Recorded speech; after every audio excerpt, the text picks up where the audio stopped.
Hey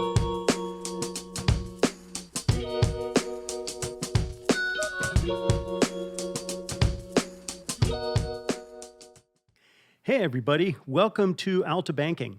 You know, Altabank is a community bank and our community is Utah. So Altabanking gives us an opportunity to sit down and talk with thought leaders and business leaders from across the state about any number of different topics that impact our economy and the people that live here. I'm your host, Stan Sorensen, and with me today, I'm very excited to have an opportunity to speak with Jake Boyer from the Boyer Company. Jake, welcome. Thank you so much, Yeah. Stan. I'm excited to be here. Yeah, it's great. It's going to be great. We're going to have a good time. Before we kind of roll into, sort of the heavy lifting part of the discussion, tell us a little bit about you and tell us a little bit about Boyer Company as well. Thank you, Stan, so much. My name's Jake Boyer, and I'm with the Boyer Company. And we're a full-service real estate development company based in Salt Lake City. We have other offices in other parts of the Intermountain West. And we really focus on all different aspects of real estate development. We develop office buildings, shopping centers, industrial buildings, multifamily projects. We do horizontal development for single-family homes. Really every kind of development that you can imagine, that's really our focus. And we have been grateful to be able to build communities for 50 years. We built the Gateway downtown a long time ago, which was an exciting project. At the time, it was the largest redevelopment downtown. We are heavily focused on Silicon Slopes and doing a lot of the projects that happen up and down that corridor, and just love the state of Utah and consider this our home. I'm raising my family here. I have 4 kids, and I love the state of Utah. I love Salt Lake City, and just feel grateful to be a resident here. Yeah, no, that's great. So at 50 years, are you sort of one of the longer tenured development companies in the state then? We are, yeah. There's maybe 1 or 2 others that are longer, but it's hard to survive as a business, any business, for 50 years. That's kind of what I was asking. And yeah. And I think the percentages are down to like 10% or even less of the businesses that are founded that last 50 years. So we're grateful to be 50 years old this year. We were founded in 1972 by my father, Roger Boyer, and we hope to be around for another 50 years plus. So hopefully we can continue that legacy. Yeah, that's great, and congratulations on that Thank you. tenure. Thank you. We're excited about that. So, one of the things that, as I was thinking about what all the things we're going to talk about today, driving through Salt Lake City, cranes everywhere. Absolutely, Right? yeah. So, kind of give us just sort of your quick summary of, real estate development, the construction business. Just. Well, it's unlike anything we've ever seen right now. The construction, especially of multifamily in the downtown area and all throughout the state of Utah, is unprecedented. We've never seen anything like this. And obviously, as we know, there's a huge influx of people that are moving to the state of Utah, and there's a huge need for additional housing. And so I'd say the majority of the cranes that you're seeing right now are for multifamily projects. There's not a lot of office being built right now, obviously coming out of the pandemic. I think there are a lot of questions as to what office is going to look like in the future. Net, we'll see how that all shakes out. There are a lot of companies that have subleased their space, and there are a lot of companies that are saying that they want additional space as time goes on. So I don't think we've seen that story play out yet, but we do believe as a company that the office is not something that's going to go away, that it is going to be something that's here to stay. And we're already seeing people that are sort of tired of being in their basement or in their, in their den at home, coming back to the office. Yeah. So. Yeah. Though I will say I do miss being able to wear slippers at work. That's my, So multifamily housing, we on this podcast in previous episodes, we talk a lot about housing. You know, Yeah. we'll talk with our mortgage guys about housing. You know, with Natalie Gochner, we talked about housing. Multifamily housing is critical. I'm glad that you're seeing a lot of building in that area. Is that being financed primarily by private investors, or is that being financed by large organizations whose business is really based on building multifamily buildings? It's a combination of all of the above. One of the things that we're really seeing in the state of Utah and in Salt Lake in particular is we are no longer sort of this undiscovered city. Right. We are a place where everybody has a desire to, every institutional investor, every bank, and many of the multifamily developers from throughout the country have a desire to be here in the state of Utah and have a desire to invest. And it's because just, you know, I think there are a lot of reasons as to why, but, you know, they're seeing that rent growth is growing at a more rapid rate, and we're actually relatively affordable currently compared to a lot of the states that surround us, especially the coastal states. So there's just a real demand, and there's a feeling that in a recession or in down times that the state of Utah is actually a really safe place to invest. Yeah. Yeah. And I think there are a lot of reasons for that, obviously. You know, new unemployment numbers were released by Bureau of Labor Statistics today, Yeah. is when I saw them, and we're still below 2% Yeah. unemployment. You know, Yeah. now we're no longer number one. We're now tied for number one with Nebraska. But There you go. you know, but still, right? Real favorable business environment, really favorable living environment. Absolutely. So yeah, I don't see any end to that influx. You know, one of the things that, so one of the conversations that I've had with a few people when we talk about that, those multifamily buildings, and this is kind of why I asked who is investing in those. There is some concern, I think, on some people's part that, you know, because these are investments for companies or, you know, institutional investors, what have you,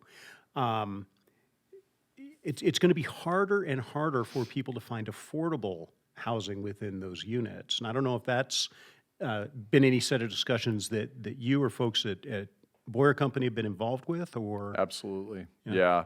It is a concern. It's on the radar.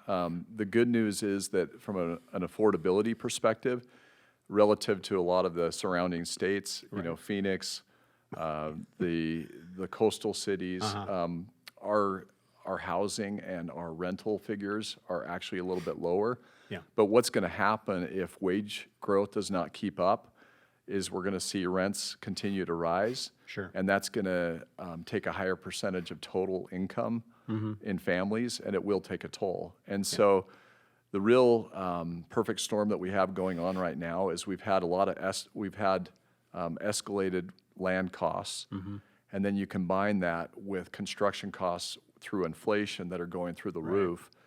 A lot of the projects that are being bid in the market today are coming in 20 to 30% higher than they were 6 months ago or a year ago.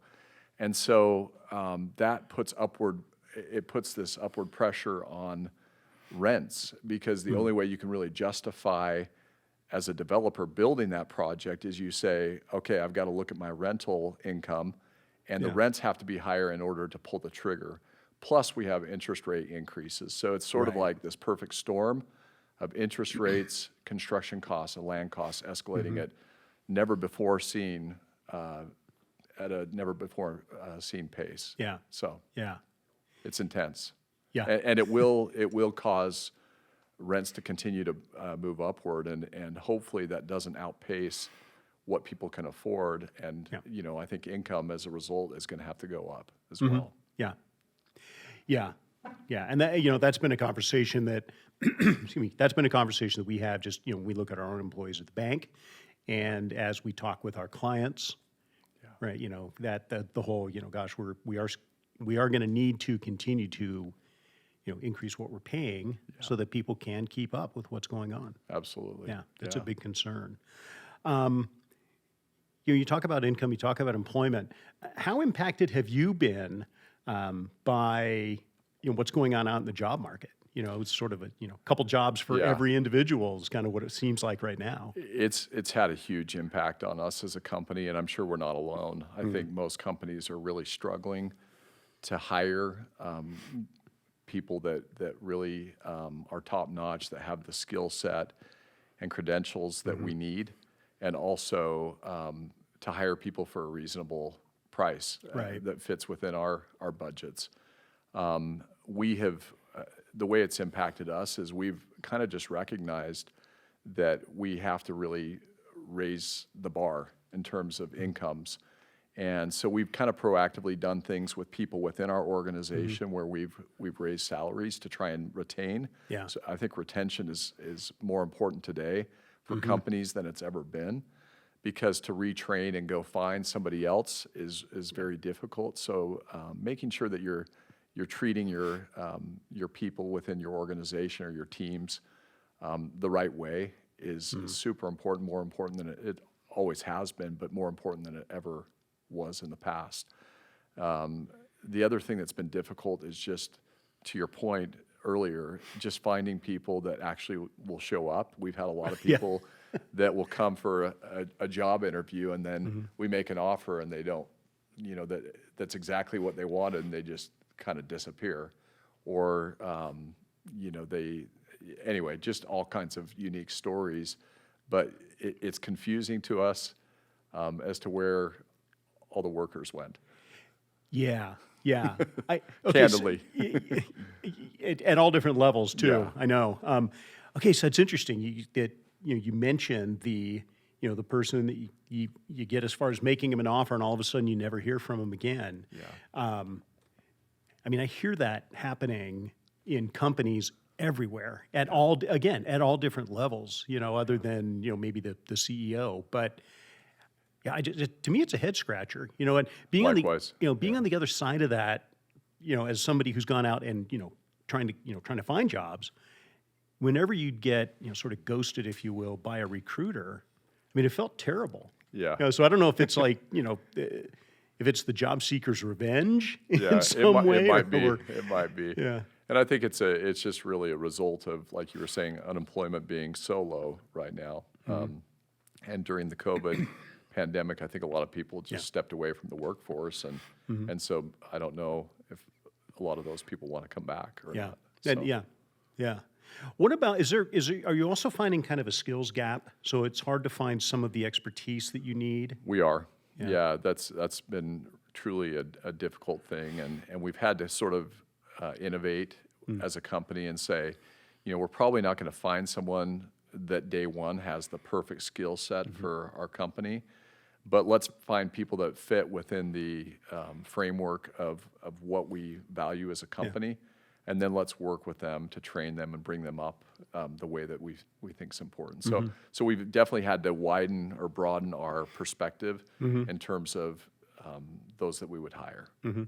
So. And how are you on, or how does the company think about remote work, hybrid work, things like that? That's a big topic everywhere. It is right a big now. topic, yeah. The way it's really interesting, even during the pandemic, luckily, and it was by happenstance, our office space is actually laid out where we have mostly all private offices and private spaces that are very distanced one from another. So even during the pandemic, we did not go to a 100% remote work environment. We alternated sort of days with people to come in on different days. What we found is most of the people in our organization really actually like the office environment. They like being there. We will work with people if they have a need or if there's a certain reason why they want to be home for something. But all in all, we haven't really seen that resistance. We haven't seen people say, I need to be home half the time or whatever. Yeah. I do think in the industry, what we're hearing from a lot of companies is sort of this 3-2 Right. kind of alternation where Yeah. 3 days in, 2 days out. But at the end of the day, you still have to have an office or a space for those people on those 3 days. So you end up leasing probably the same amount of square footage office-wise anyway. So. Yeah. There was a company that I'm familiar with, and they're not local, they're in another state. They were trying to move to a 3-2 type of model, and they were planning it around this idea that we'll have, a third of the workforce, some percentage of the workforce working, Monday, Yeah. Wednesday, Friday, Tuesday, Wednesday, Thursday, and they kept putting it together, and they were working with a consultant, and the consultant finally said, you realize you have everybody in the office on Wednesdays. Yeah. And they kind of went, oh. It Yeah, doesn't so work. again, you Yeah. can't No. just sort of cut your workspace in half because everyone's going to be there. Yeah, that's a challenge. Yeah. So is that an area, I know, and so let's sort of shifting to commercial construction for Sure. a minute. Do those types of considerations come into play as you're working with some of your clients who are building commercial buildings, and they're not just thinking about the overall footprint of the building itself, but how do we want the interior, Oh, the insides to be absolutely. laid out? Yeah, I mean, every time we do a build-to-suit office building for a tenant or a client, it always begins with the interior, and then sometimes people look at a building and think, oh, well, the exterior is all that they focused on. But actually, the exterior is usually a reflection of what got planned on the inside. And so I think we're seeing in our industry just a real shift in the planning and the dynamic. And again, we don't know exactly how it's going to shake out post-pandemic. People are thinking about providing more space per square foot per employee, honestly, rather than, whereas before the pandemic, a lot of companies were just trying to keep their real estate costs low Right. and pack as many people in as tight of a space as they could. Well, that's not going to work these days for a couple of reasons. One, recruiting. If you don't have a space that feels comfortable, that has amenities, and you've got to appeal to this workforce, and so that's important. So as people are returning to work, there's been a lot of discussion about space utilization and kind of what that's going to look like. Is that an area that you all get involved in as you're putting up commercial buildings? Absolutely, yeah. Space utilization is actually one of the most important things that a company focuses on when they determine where they're going to go and how things lay out. And that's going to change even more so with the post-pandemic, because prior to the pandemic, people were really sort of packing as many people as possible within a space. And now they're much more conscious about, maybe spacing or social distancing as they were in the past. Furthermore, to recruit new people, you've got to have amenity spaces, not just within your building, but within the exterior, within proximity to your building. So people think that the exterior is the only thing that matters, but it's actually more so the interior that matters to a company, and also workflow and just kind of how things work operationally for a company. Yeah. So, I'm curious as we talk about that. I'm going to kind of make the jump for just a second to Silicon Slopes. yeah. Have you done? I assume you're obviously doing work down the Silicon Slopes area and work with some Absolutely. of those companies and all. You hear about tech companies having these very unique requests. In that, is that holding true? You're Yeah. kind of Yeah. thinking about that whole industry very differently, maybe. I mean, we've fortunately had the opportunity to develop probably 10 or 15 buildings in Silicon Slopes for a lot of different tech companies, and every one of them has a different requirement. Some want putting greens within their space, some want helicopter pads, some want pickleball courts outside or volleyball nets or whatever, and we think that that's wonderful, because I think those are all important parts of the culture of these tech companies. And we want to our goal is to kind of read the vision of the leaders of those companies and implement whatever it is that they have in mind. And as we do that, they're successful as well. So it's been fabulous. One of the areas I know is really becoming a focal point for companies is sustainability. Right. So are you beginning to see a lot more requests for or demands for particular sustainability types of features or LEED certification, things like that? Yeah, that's very important to the clients that we work with. sustainability for the most part is just, it's a key focus for us as a company, as an organization, but also the clients that we work with.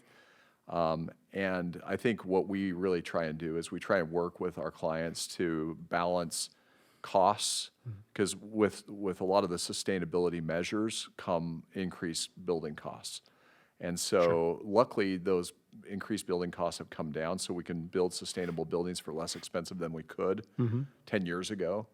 And that's going to continue to get better and better over time. And so with technology, it's becoming more and more affordable to do sustainable measures or implement sustainable measures than it has been in the past. But it's super important for our environment and also for the clients that we work with. Yeah.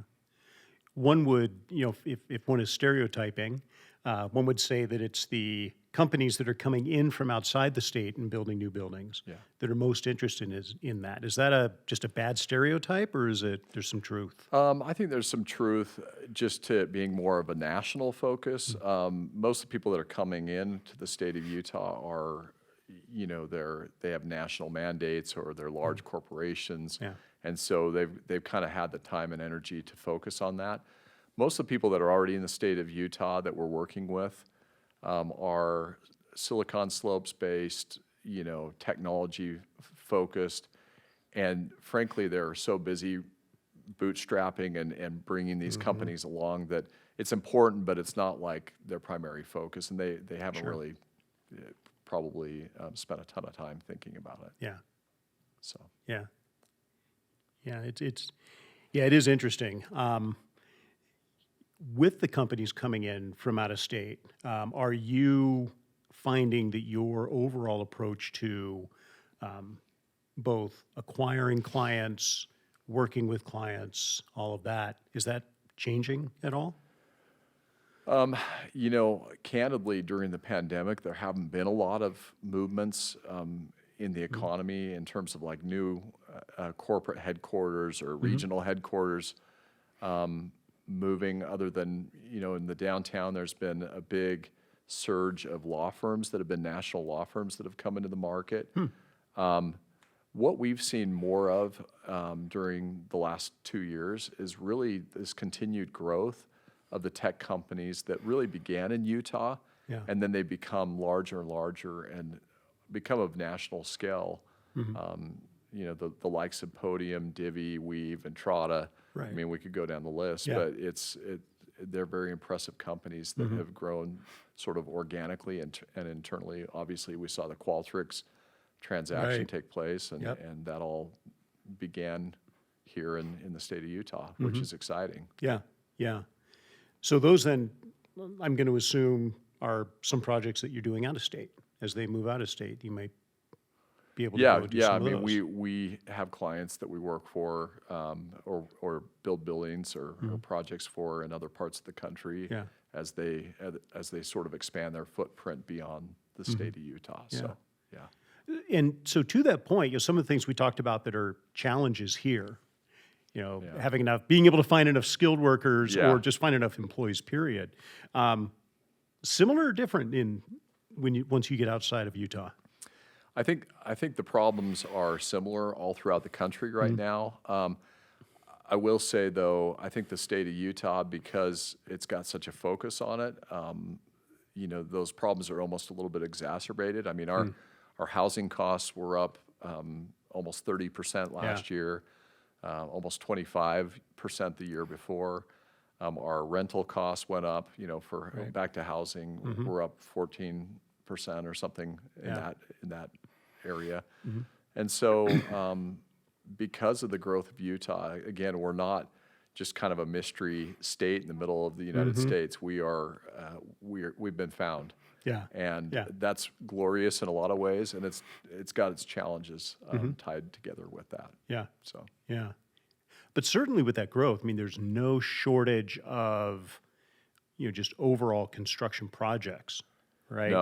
No. I mean, I don't think so. I think right now there are a lot of projects, though, that are sort of on the brink of can they get done or not. And so I think we will see a bit of a slowdown in that regard because of, interest rates increasing, which has an impact on cap rates, which is the method used to determine the sell price of an asset. And obviously, as cap rates rise, valuations of real estate property or commercial real estate go down. Right. And so that can be difficult for a market and also less motivating to build new product. And so I do think we will see a slowdown with the increase of interest rates and costs. One of the other areas that I think about is as we talk about building, and I've talked about it on the residential side with some past guests on this podcast, but I'm interested in it from both the residential side and from the commercial side. When you think about warehouses or industrial types of buildings, is the extending outside of the immediate I-15 corridor. Building that's taking place out west, et cetera. Well, I think you're exactly right. One of the things that our organization is focused on is industrial and warehouse buildings that are getting built. We're currently under construction on a 1 million square foot building in West Jordan, Utah. It's not right on the I-15 corridor. In fact, it's very close to the Bingham area. Up in Ogden, we're building another 1 million square feet, 11 separate buildings up there. And so it's not just I-15 Salt Lake City. We recently acquired a large tract of ground in Grantsville. The Northwest Quadrant obviously has seen just such a large uptick in land valuation, and also the number of industrial projects that have gotten built in the Northwest Quadrant is amazing. Because of Utah and Salt Lake City's coordinates, we really are at the kind of crossroads of the West. Right. And it's a perfect location for industrial users that are looking for distribution locations. And so we've found that, that demand continues. Our company, we've kind of just made this little term that it's beds and sheds right now. And we're building multifamily, and we're building a lot of industrial. And that's really the main focus right now, while we're not doing a lot of office. Although we are looking at doing another office building for the first time since the pandemic sort of hit. So. Yeah, interesting. That's interesting. Is that, and again, I know, early to talk about it, but is that in sort of Salt Lake County area? Silicon Slopes. Silicon Slopes. Okay. Yeah, that makes sense to me. Another, the building down there. Tech company. Yeah. So, Yeah, that's really great. That's really great. Yeah, it is interesting when you think about just sort of how far outside of the I-15 corridor can you build before it becomes sort of logistically difficult for a company, right? Yeah. The added expense of moving, putting goods on a truck, for example, that might be warehoused up in Grantsville and moving it to, the inland port when it's done, or, somewhere else. Yeah. Right. And how does that factor into a company's decision? It is interesting. There are technical industrial brokers and others that are more seasoned on discussing it than I am. But if you really put it in a grander perspective, it's only 15 minutes from the Northwest Quadrant. And if you're looking at total, the costs in Grantsville are going to be 15, 20 cents a square foot less than they are in the Northwest Quadrant. So it becomes sort of a value play in that location. But to your point, it doesn't matter if it's Grantsville or if it's West Jordan or Lehigh or wherever it might be. The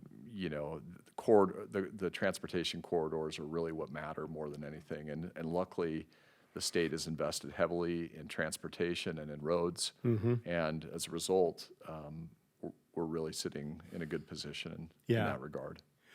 Yeah, I've said it before to folks.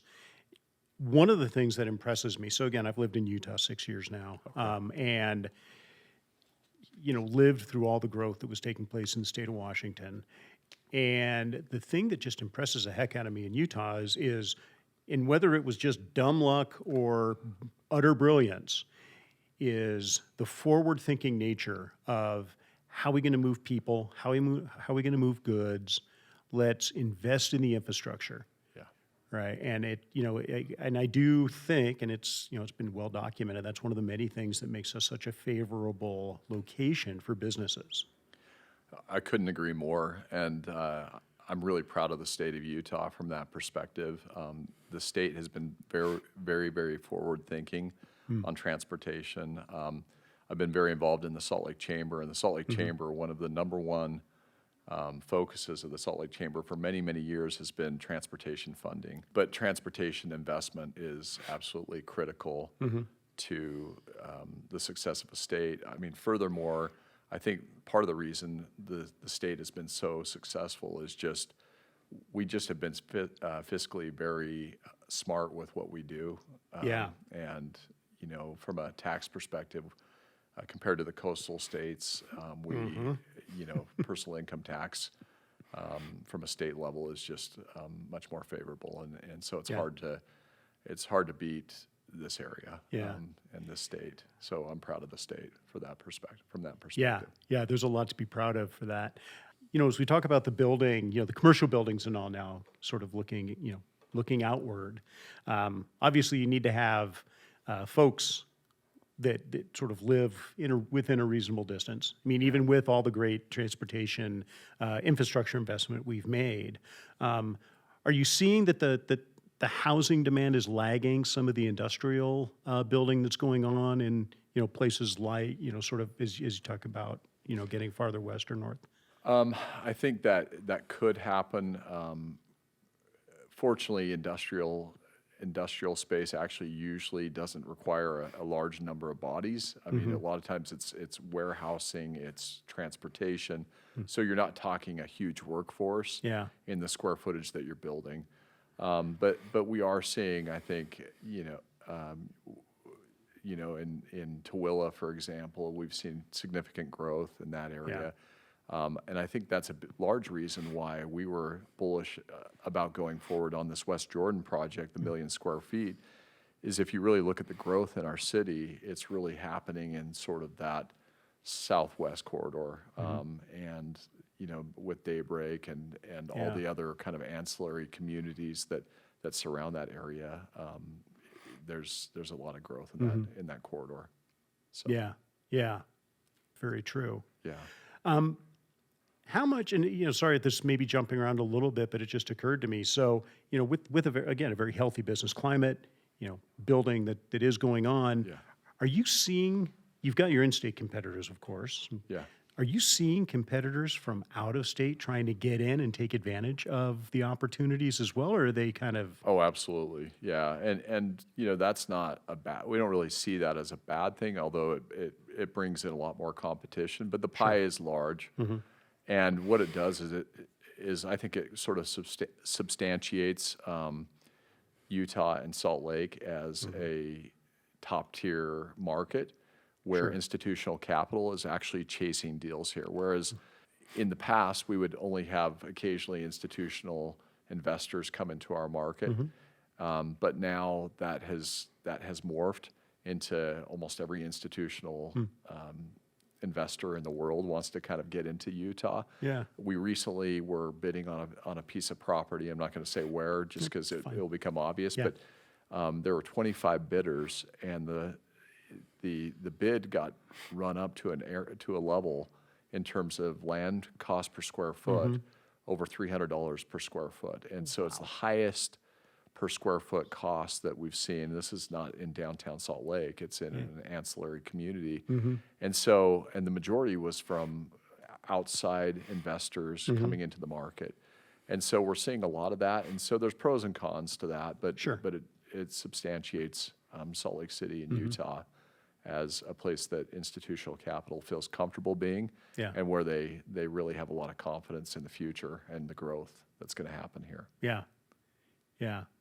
That's kind of an interesting analog to what you hear going on in housing, right? Yeah. With the folks coming in from outside and bidding up the prices and things. So it's interesting to me that you would see that on a piece of raw land as well. Yeah, absolutely. Yeah. Wow. Kind of a good problem to have in a way. Kind of a good problem unless you're out looking for more land. Right. Yeah. Yeah. It's much more of a challenge, certainly. Exactly. But I do like the way that you phrased it. I mean, it kind of legitimizes right? Yeah. The state, as you said Absolutely. earlier. Yep. At some point, do you kind of see an end to some of the enthusiasm there? Are we going to get to the point where either costs become much more prohibitive, or cost for land becomes more prohibitive, or there's just not as many projects to go around? We're probably a long way away from that, but Yeah, absolutely. None of us know exactly where. The stock market, it's been dipping immensely over the last week. I think we're in a, it feels like we're sort of at the beginning of a recession of some sort. We don't know to what level that's gonna go. Hopefully, it's just a minor recession. Really, with real estate, there's typically a cycle every 7 or 8 years. Candidly, we have not seen a cycle in 14 years, a down cycle or a downward trend in real estate since 2008. Our belief is not that it's going to shut down or stop, but I think through interest rates, through cost increases that we're seeing right now because of inflation, we are going to see a slowdown. I think there will be somewhat of a pullback on the number of housing units that get built just because projects will not pencil and will not be able to get financed. And as projects cost more equity capital is required in order to pull the projects off. And also the margins are thinner. Right. And the returns are thinner, so it becomes more challenging to justify moving forward. So I do think we'll see that slowdown occur, and I don't think that will be all bad, because I think it will enable us to sort of catch up and catch our breath and have pricing stabilize. We've not seen land pricing escalate at the rate that it has in the last year or two ever in my career. Yeah. And really, frankly, in the career of anybody that's a lot older than I am. And so it's probably, it's been great for those that have kind of derived value from that, but it's probably good if it kind of it slows down a little bit. Yeah. Yeah. So Interesting. but I don't think it'll shut off. Yeah. I think we're going to keep going, keep building stuff.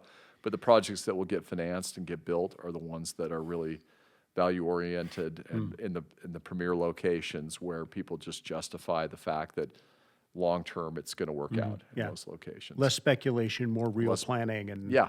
yeah, And location becomes more crucial. yeah. And as you said, that I think that I agree with what you said. Rather, that's a good thing. I think that's going to be a good thing. Yeah, I think so. Yeah, great. So there we have it, Jake. Thank you. That was Thank you, yeah, Stan. some really Appreciate great insights. And really appreciate your coming to talk with us today. And for everybody who's listening, I just want to thank you all again for listening to Altabanking. Remember to subscribe wherever you get your podcasts, and we'll look forward to talking to you again next time.